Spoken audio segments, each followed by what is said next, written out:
Selamat siang, Bu Koni, apa kabar? Baik. Kabarnya baik, sehat. Sehat, semua sehat. Lumayan, semua sehat. Mudah-mudahan sehat. Sibuk apa ini berarti sekarang? Kesibukannya itu saya di rumah, udah pasti ya di rumah ya biasa. Kalau ada itu ayah lancar. Cuman sekarang ada seseorang minta tolong ngurus kliniknya, klinik fisioterapi di Jalan Jaksu, namanya SWS. Cuman ya memang dari awal ibu udah bilang kalau nggak bisa full karena di rumah ya sendiri kan. Oh ya sudah, kalau masalah waktu silakan diatur mau berapa kali kerja. Kalau gitu ya. Jadi tidak terikat kan? Sama sekali nggak terikat. Jadi beliau memang menyerahkan semuanya kalau masalah waktu itu. Berarti masih tetap di dunia kesehatan? Masih di dunia kesehatan. Masih di dunia kesehatan. Nah, Bu Koni kan selama ini banyaklah pengalaman, sudah puluhan tahun gitu, merawat pasien dengan Alzheimer.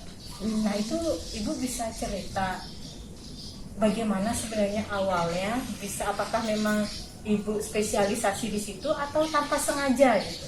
Nah itu bisa diceritain gimana sih awal akhirnya bisa tahu kalau itu adalah pasien Alzheimer atau gimana? Iya. Ibu dasarnya kan pendidikannya perawat ya. Jadi perawat yang memang tidak update ilmu maksudnya, jadi nggak pernah belajar lagi yang S1 apa enggak. Cuman waktu itu kejadiannya kan bapak mertua yang masih itu kayaknya awalnya itu kita emang nggak tahu ya itu Alzheimer apa nggak ngerti pokoknya itu. Cuman kok tingkahnya agak berbeda dari biasanya. Biasanya beliau itu kan walaupun dalam mau kerja kan beliau pemahat kan, dalam kerja itu mesti rapi lah ya, jadi mandi apa itu rapi. Ini akhir-akhir kok sudah pakai celana panjang, sudah pakai sarung, pakai baju double dan nggak rutin mandi. Itu tadinya nggak kebaca karena ibu kan nggak di sini, tinggal dulu kan dia sendiri di sini, dia di sana. Ibu di Denpasar, jadi bapak di sini. Terus kayak makan, nggak tahu sekarang makan, ntar lagi bisa makan lagi. Gitu. Tadi bapak kan udah makan, sini ngambil. Ya karena zaman itu mungkin kata-kata Alzheimer itu nggak sepopuler sekarang ya. Jadi mulai pikun kan gitulah biasa ya. Mulai pikun udah gitu, udahlah terus mulai kayak itu deh, kayak nggak main. Terus kalau tidur, nah beliau dulu kan di sana tidur tuh di balik itu. Jadi tidurnya itu kayak kepalanya dah yang di ini. Jadi muter-muter gitu, jadi miring-miring gitu. Dan itu sempat menjadi raguan kita keluarga, maksudnya ini ada apa sebenarnya ya gitu. Cuman nggak ketemu juga. Akhirnya karena pikunnya makin hari pikun masih fokus pikun waktu itu, makin hari kok makin jadi rasanya ya. Kemudian kita konsultasi ke dokter psikiater, di salah satu dokter di Denpasar. Cuman nggak ketemu juga diagnosenya apa gitu, nggak ketemu juga ya, tetap aja ini pikun karena udah umur ya pikun dan sebagainya kan gitu. Makin hari makin jadi. Kemudian karena beliau pemahat itu, jadi setiap beliau lihat kayak paras itu, jadi udah langsung ini dari ke nerajanya tetangga. Itu kan nggak ini ya, nggak bagus untuk bisa keliling gitu loh. Sehingga adalah kayak ininya tetangga itu, kayak orang gila gitu ya. Masa sih gila gitu ya. Nah waktu itu tahun berapa dan usianya kakek berapa waktu itu? Usianya kakek kira-kira waktu itu sekitar 65-70 gitu deh ya. 70-an gitu deh rasanya dia itu. 70-an gitu. Kemudian ya karena masa sih gila. Tapi akhirnya kita karena punya tekanan nggak enak ya dari tetangga itu, oh ya nggak apa-apa sih kalau gila, ayo saya akan obati gitu. Dan karena memang jenah gitu ya, dan belum nerima sih kalau itu kata-kata gila itu. Kita keluarga benar-benar belum nerima waktu itu. Cuman untuk mengamankan beliau dari lingkungan sini itu, ya udah benar kita ajak ke rumah sakit jiwa Bangli waktu itu. Nah ibu, dari pertama kali tahu ada gejala aneh itu sampai perlu berapa bulan benar-benar keluarga jadi ngeh, itu pun masih dalam tahap pikun ya, belum lagi sampai jauh itu Ada setahunan. perlu sampai setahun Sampai baru setahunan. Akhirnya ya, kita ajak ke rumah sakit. Nah karena dari rumah sakit sudah perawatan juga seperti itu saja, mungkin kita tahu kondisi rumah sakit jiwa dulu udah sebagus sekarang kan, seperti itu. Dari rumah sakit perawatan seperti biasa, kemudian untuk mengamankan dari sini ibu ajak di Denpasar. Masih konsul ke dokter, tapi karena dengan konsul ke dokter dan obat-obatan itu ibu sama bapak merasa kok nggak ada perbaikan ya, jadi nggak ada yang membaik, berpikun-pikun aja. Ya sudah, akhirnya ibu ngambil keputusan saya akan rawat saja tanpa pengobatan apapun. Akhirnya seperti itu. Iya. Kalau memang pikun ya sudah, saya akan rawat saja sebaik-baiknya. Nah itu sih akhirnya. Ibu, itu kejadiannya tahun berapa dan dari sekian dokter maupun psikiater sama sekali tidak ada yang bisa mengatakan atau mendiagnosa itu adalah Alzheimer? Tidak, secara signifikan itu tidak ada dikatakan Alzheimer. Kemudian kapan pertama kali akhirnya keluar ada dugaan itu adalah Alzheimer? Apa yang memicu akhirnya ibu tahu bahwa oh ini adalah Alzheimer? Itu temennya ibu di rumah sakit Surasada itu memberikan kayak majalah lama gitu. Katanya, ini kok kayaknya gejalanya kayak bapak gitu. Ada satu tulisan. Ada satu tulisan bahwa seorang Alzheimer gini. Ya gejalanya pasti seperti itu. Cuman untuk pengobatan salah satu obat ini tidak akan membantu. Itu tertera jelas di sana. Sehingga memang itu maksudnya obat-obatan itu benar-benar tidak akan membantu, walaupun mungkin mengurangi jalannya Alzheimer, tetapi tidak akan mengobati, gitulah istilahnya waktu itu. Walaupun ibu selama ini bekerja di perawat di rumah sakit, dan tidak pernah juga mendengar kata itu sebelumnya. Kok tidak pernah ya? Apa ibu bakal nggak ngikutin ibu, barangkali nggak tahu juga ya. Tapi ibu pribadi tidak pernah. Ibu pribadi nggak. Cuman kalau pikun gitu tuh ya karena umur pikun ya gitu sih. Pas itu benar-benar nggak tahu deh itu. Setelah ibu baca itu apa kemudian yang dilakukan? Setelah ibu baca itu, karena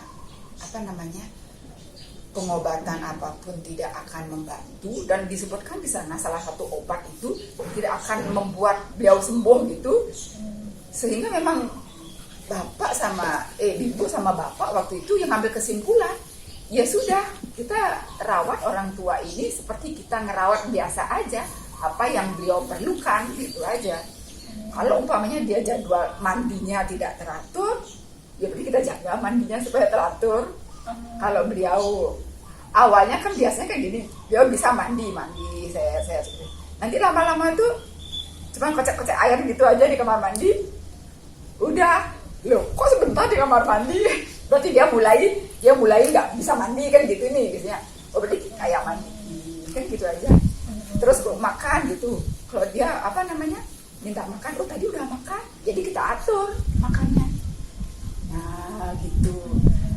Udah gitu sempet lagi kejadian yang ini ya, waktu itu mungkin ada salah satu keluarga, kan biasa karena kakek kita rawat di sana, ada mungkin kakak atau adik itu bawa makanan yang dia memang membuat beliau maaf mencret gitu kan. Akhirnya diarinya itu kemana-mana, ke tembok-tembok. Karena mungkin ini ya, mungkin kok aku nggak nyaman kali ya. Gini. Jadi ibu datang kerja sama bapak itu benar-benar tuh satu ruangan itu faces aja.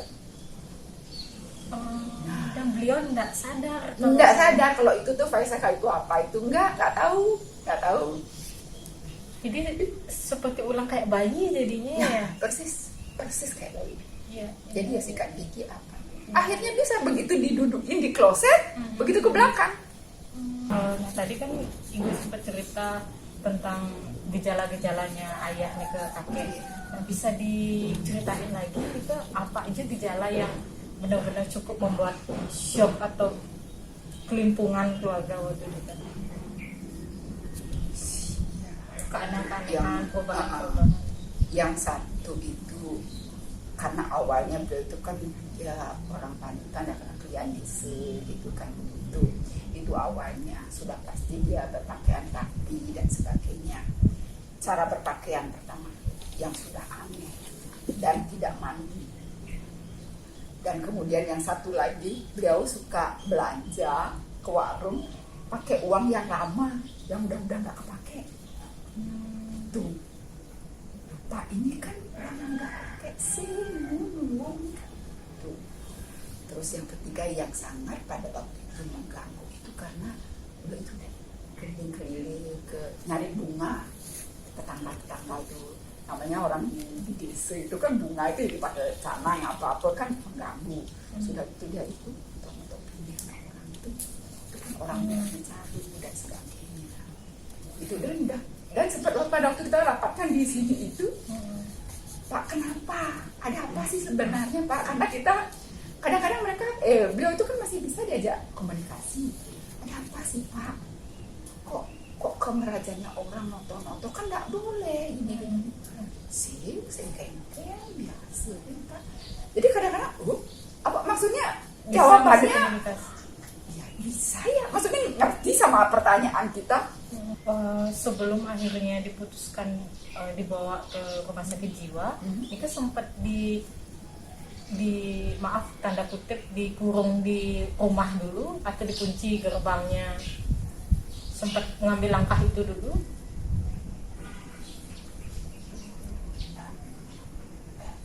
Nggak sampai waktu itu seperti itu. Cuman kita terus berusaha berkomunikasi sama beliau. Pak, ini yang nggak boleh, ini yang boleh, ini yang nggak boleh, kan gitu nih. Ini yang nggak boleh. Cuman nggak bisa. Sempat waktu itu beliau itu jemur baju di Merajang. Jemur baju di Merajang. Sudah gitu kencing di kamar suci. Sempat jemur baju. Nah, kok kayak gini lah, kita kunci kamar suci. Itu nangis bro. Waktu kita kunci orang, mungkin pikirannya, loh aku loh yang buat kamar sucinya, aku punya, aku buat, kok aku nggak boleh gitu. Itu, yang benar lupa. Sempat sampai nangis beliau ya. Sempat, karena dia berdiri aja gitu di pintu kamar suci itu. Ada adik itu kayak nangis. Cuma kok salah ya gini caranya. Nah gitu lagi dong di Merajang, karena dia jemur pakaian di Merajang, kita gembok. Itu diketok-ketok gemboknya. Karena dia mau sembahyang. Kalau dia menjadi butuh banyak-banyak kan. Itu tadinya memang orang yang senang sembahyang, cuma yang nggak banyak-banyak kan gitu nih. Jangan banyak-banyak di kebakaran nanti. Begitu marah juga dia. Ketok-ketok. Oh itu benar, itu sempat deh. Karena itu dah dia kencing di kamar suci, kadang-kadang tidur di sana gitu loh. Itu ibu kunci dia marah. Dan itu di Merajang. Dan yang paling terus membuat kita harus mengamankan bapak ya tekanan itu yang di luar. Dan yang ibu tangkap waktu itu pandangan masyarakat sekitar bahwa ya udah ini pasiennya atau orangnya gila, cuma satu kata itu aja Bu ya. Ya, cuman tidak secara signifikan itu enggak, cuman beda tuh apa? orang tuanya gila kok dibiarin. Nah kata-kata itu, oh enggak saya biarin kok, iya saya akan urus gitu jadinya ininya itu. Ya sudah, biar aman, dia sudah sambil terus berpikir ini sebenarnya apa. Sempat lagi kan yang non medis lah biasa kita di Bali kan, sempat melukat setiap hari, sempat kemana-mana, sempat deh. Maksudnya melukat di sini, di pura sini, pura situ, sempat kemana-mana. Sempat. Jadi ya saking ya bingung gitu aja sebenarnya, bingung aja. Nah ketika kemudian dibawa ke RSC, itu berapa lama akhirnya kakek dirawat di sana, dan apakah ada perubahan akhirnya atau diagnosa dari dokter yang di sana? Kalau di sananya kira-kira ada 2 bulan gitu ya, 2 bulan mungkin 7 minggu itu.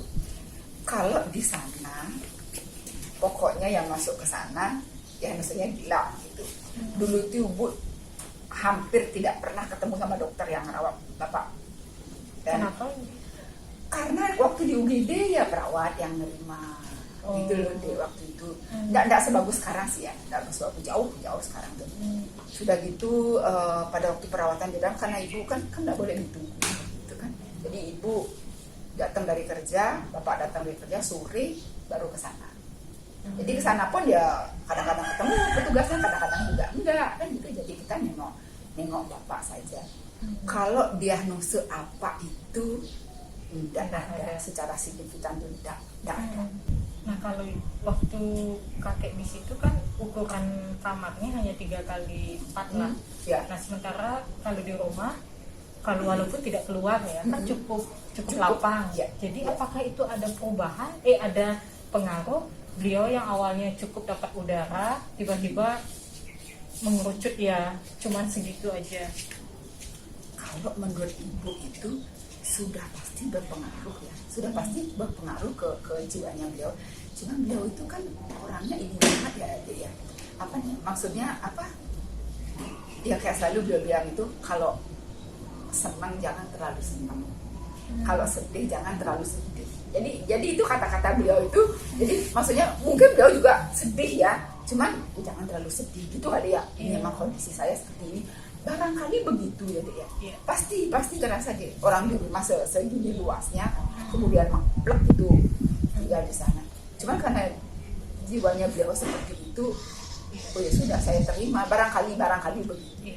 Waktu itu Ibu masih kerja sebagai perawat? Masih aktif. Nah selain memang penyakit itu cukup mempengaruhi ayah kakek, itu apakah Ibu sebagai orang yang langsung mendampingi juga mengalami up and down dan suasana berubah pesat atau gimana? Ibu pribadi gimana waktu itu?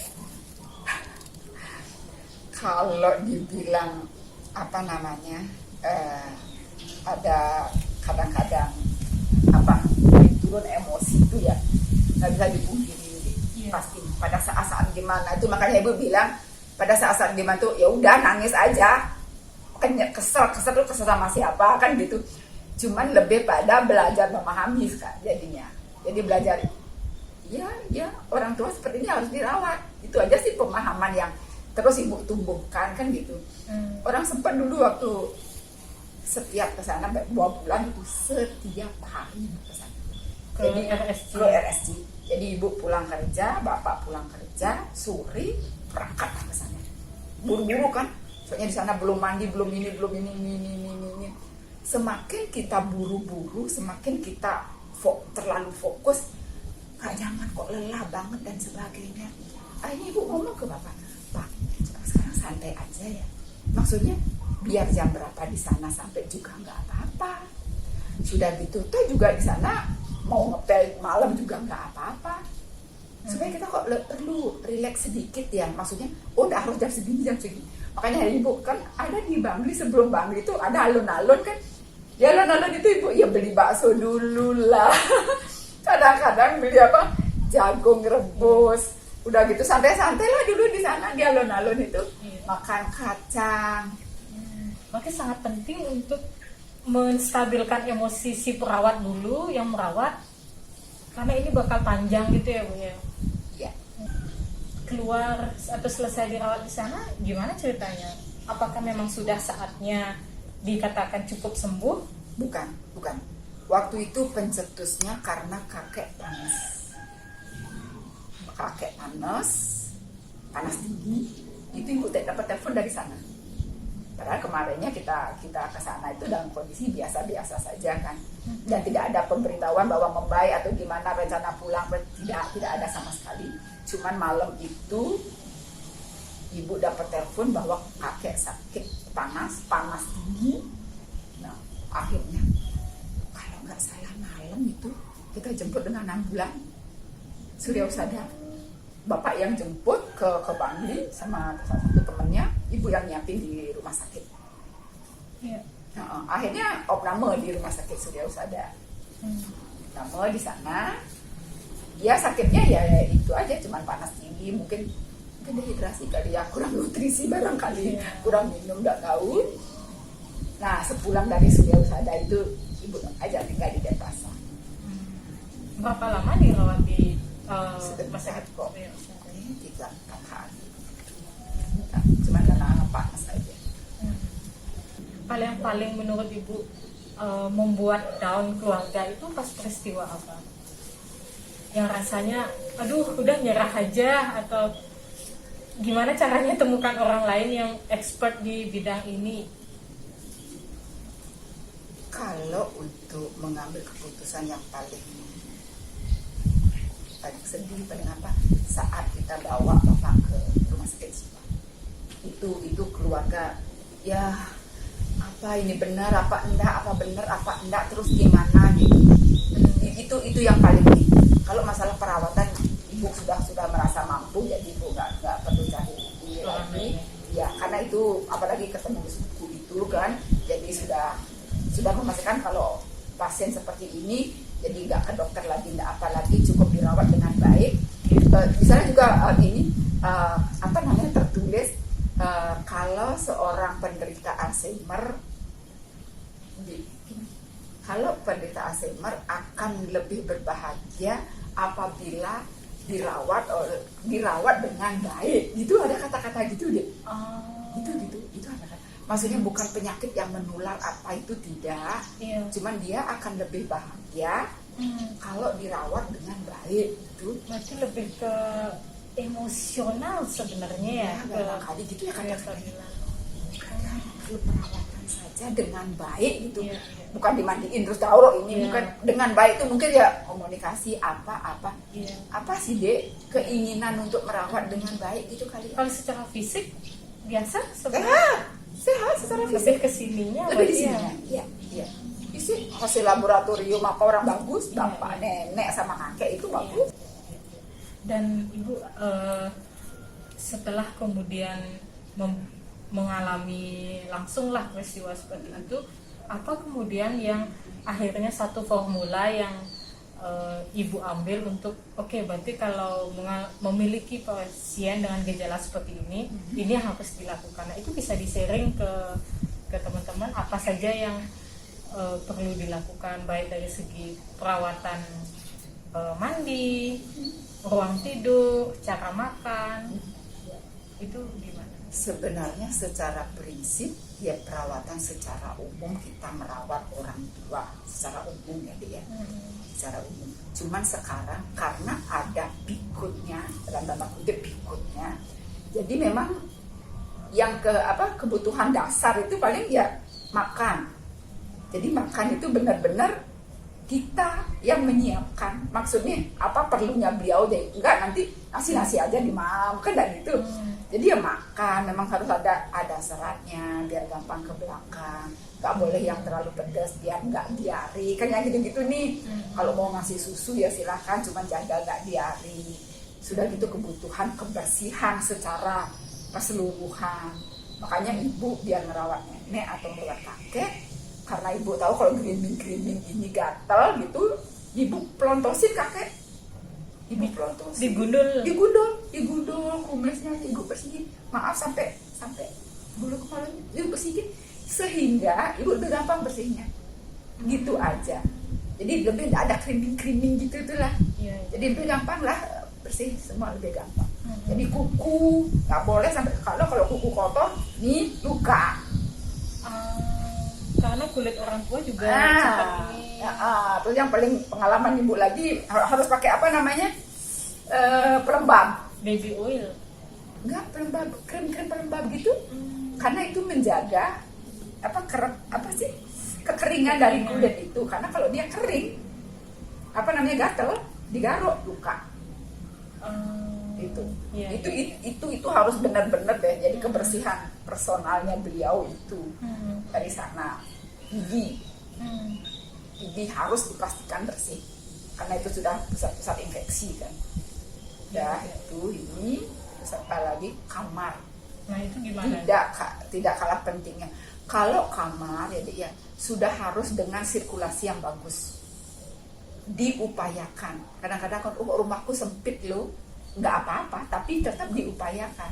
Kalau memang jendela nggak ada, berarti pintu kalau siang harus dibuka sehingga sirkulasi masuk. Kan gitu.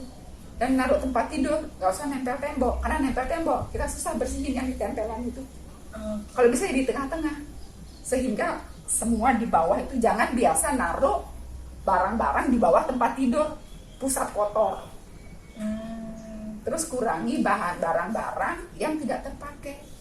Kamarnya orang tua bukan gudang. Iya kan? Kalau barangnya banyak, sudah pasti susah bersihin.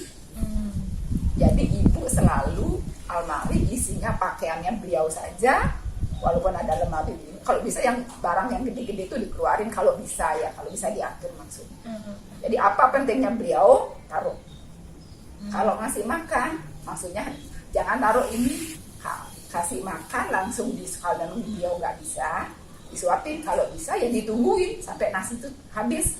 Sudah gitu bawa keluar. Kalau ibu definisikan itu apa sebenarnya Alzheimer? Apa ya?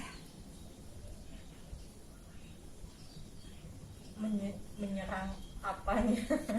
Kalau ibu baca yang di sana itu kok menyerang organ otak ya? Menyerang di sana ya? Jangan ininya banget. Memori atau ingatan. Memori. Kalau orang pikun itu, lupa, entarnya ingat, kan gitu nih. Kalau itu kan tidak seperti itu. Jadi saat ini tuh dia lupakan semua, nanti yang 30-40 tahun lalu muncul itu. Itu beda. Kalau kita pikun kan sekarang nih, di mana gelasnya? Oh di sini. Oh jam tangannya di mana? Oh, kok tadi lupa kan gitu. Kalau itu yang ibu sesuai dengan alami itu, jadi bukan itu. Jadi dia lupa sama anaknya, sama ininya, tapi dia ingat sama temannya yang dulu banget 30-40 tahun yang lalu. Ya nenek itu kejadian itu. Disebut-sebut nama temannya. Bisnisnya yang itu tuh dia bilang itu, truknya itu berasa masukin ke truk ini. Ya gitu ngomong, seolah-olah dia ada saat itu. Jadi kamu tuh di truknya itu, yang itu berasnya yang ini sekian ton, ini itu dia.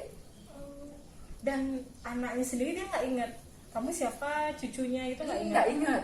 Orang kadang-kadang ibu loh yang tiap hari ada. Ini kejadian waktu nenek kan. Ibu datang dari kantor itu. Ngerasi rebu katanya. Nenek nih, tiap hari diajak di sana kan. Oh ibu ditanya, ibu nyari siapa? Ibu nyari siapa? Nah ini lagi apa? Lagi kontaknya hilang kan gitu. Dan buat yang meladi kan, kenten. Ibu Niki katanya dari postur tubuhnya, dari jelengnya, dari wajahnya kok persis mantu dia katanya gitu. Katanya, oh gitu. Siapa mantunya ibu? Nak uli ijen mantu ibu? Nak uli beleng katanya. Oh gitu. Udah gitu, udah ibu tinggal ke kamar ke dalam kan ganti. Baru ibu nengok dari dalam, betul ini tekeman kan. Ya nyambung lagi, nah kan dia musuh itu. Nggak ngerti, kan nggak ngerti. Kalau dari ilmu tuh banyak tuh dibeliin buku, ibu nggak baca lagi deh. Iya. Kadang tambah pusing kalau. Tambah pusing. Ilmunya banyak banget tuh. Berarti ini kakek mengalami, nenek juga, tapi kalau yang waktu nenek lebih sigap rasanya. Iya. karena dari pengalaman kakak dari itu ya. pengalaman itu ya. Kakaknya mau deh? Oh. Hari ini kan 20? Iya hari ini. Swastiastu Ibu. Bapak kan dulu sareng ibu juga sama-sama ngerawat ayah lah gitu, Ya. karena Alzheimer. Nah, tadi beberapa kali sempat ditekankan bahwa betapa pentingnya support dari ring 1 keluarga inti. Nah, Bapak bisa cerita waktu ini ke bagaimana pengalaman pribadi itu awal-awal tahu juga ayah sendiri mengalami cobaan seperti itu. Anggapan yang itu begini, waktu itu Alzheimer itu suatu istilah baru ya. Oh gini Alzheimer gitu. Jadi pada intinya kita kan tidak bermaksud menghindar ya, karena itu kita harus hadapi. Ini hal baru, berarti saya pun menganggap ini pelajaran juga buat saya. Itu. Terus di satu sisi lagi, kalau kita memikirin orang tua itu normal saja, tentu kan ada suatu koreksi, ada perubahan kan gitu. Dengan hal pada saat itu apapun koreksi, apapun benar bagi kita tidak akan cukup untuk merubah mereka seperti apa yang kita mau. Nah, disinilah akhirnya kan pembelajaran juga buat kita kan, itu. Dan bagaimana menurut Bapak pada saat nikah ternyata support Bapak sebagai suami maupun anak langsung dari pasien yang mengalami Alzheimer itu terhadap orang yang merawat langsung, dalam hal ini istrinya Bapak. Sebenarnya kan bisa aja, saya sudah ada istri yang merawat, saya bisa ngurus yang lain. Tapi di mana Bapak waktu itu mulai penyadaran bahwa nggak bisa ini istri saya sendiri, harus ada support kuat dari yang lain. Iya, anggapan itu ada ya. Cuman saya lebih pede lagi karena istri kan seorang perawat ya. Memang lingkup dan kerjanya dia seperti perawat gitu. Ya udah, kita tentu tidak bisa melepas istri sendiri dalam hal itu. Kita tetaplah mensupport, kadang-kadang juga dengan pengaturan waktu kerja. Dengan sendirinya kan akan tersita juga tuh. Karena dalam perjalanannya itu tidak data-data saja masalahnya. Bisa kadang-kadang kita harus butuh waktu untuk buat perawatan yang tidak cukup di rumah, ya kan? Jadi itu butuh waktu lah. Di luar juga dengan ibu dan sebagainya gitu. Mungkin kita periksa kan gitu kan? Kan tidak mungkin lah ibu sendiri gitu. Itu aja. Ya. Kalau yang Bapak saksikan langsung, seberapa signifikan support dari Bapak untuk menguatkan ibu pada saat itu? Saya sih sebenarnya biasa-biasa saja ya. Yang lebih merasakan bahwa ibu tersupport enggak dengan saya langsung ataupun tidak kan dia sendiri yang tahu. Apa keberadaan saya memang ya istilahnya begitu berarti bagi dia kan gitu. Bagi saya sih oke-oke aja. Saya anggap itu memang kewajiban saya gitu. Sebisanya kita lakukan. Syukur ada istri yang lebih melakukan perawatan itu. Kalau momen yang paling membuat down waktu nikah apakah sempat? Begini, ada anggapan tetangga utamanya ya, keluhan tetangga kan ada tuh. Wah ini sudah begini keadaannya Bapak, kenapa kok saya kok diam aja gitu. Padahal tidak, kita sudah berbuat apa yang kita bisa, ada yang kita mampu gitu. Sambil memang mendengarkan keluhan tetangga itu kayak apa sih gitu. Ada yang mengatakan wah ini kakek udah gila gitu modelnya. dengan tetangga, wah ngapain kok dia kok nggak mengambil bunga di tempat saya gitu kan. Kadang dia makan nggak bayar gitu dah. Kita sering deh kontrol keliling, gimana ada utang nggak bapak itu misalnya, gimana ini maafkan aja ya karena situasi dia begini gitu kan. Saya mencoba tetangga itu biar menyadari lah, karena dari sisi normalnya memang agak jauh dengan kebiasaan pada saat yang mereka sakit. Maklum aja ya. Nah, kebetulan itu kan masukan juga buat saya untuk mengambil langkah selanjutnya itu kayak apa. Itu jadi keluhan itulah yang juga kita tidak bisa berdiam diri begitu saja. Nah,